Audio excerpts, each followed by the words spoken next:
bizni kreditlarimiz bor. Agar sizlarga bir qiziqadigan bo'lsa, Islom shaxslarga tanishtirib o'tamiz.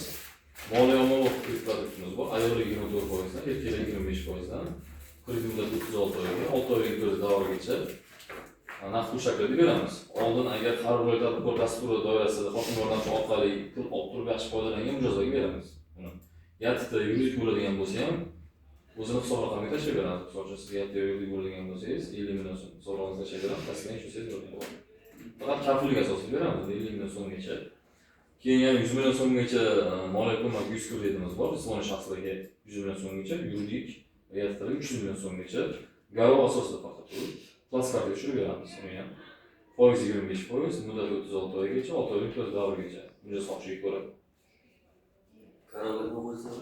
Garovga oxirgi chiqarilgan 5 yil bo'lgan avtotransport vositasi qo'yiladi yoki noturar zaminlar bo'ladigan bo'lsa, noturar mol-mulk bo'ladigan bo'lsa noturar yoki ikkita uylar bo'ladigan bo'lsa, turar bo'ladigan bo'lsa, bitta odam nomiga garovga qo'yish nomida ikkita uy bo'ladigan bo'lsa, shuni bittasini qo'ysa bo'ladi. Bittasi doimiy ro'yxatda o'sha oila a'zolari bilan yashash kerak bo'ladi. Pasport institutidan agar turar joy qo'yadigan bo'lsanglar, hech kim yashamaydigan to'g'risida sparkovka berasizlar. Turar bo'ladigan bo'lsa. U maqsadsiz kredit hisoblanadi. To'y qilasanlarmi, uy joy olib qilasanlarmi, o'sha narsalarni hech kim bilan narsa yo'q, ishlasanglar bo'ladi. Shu.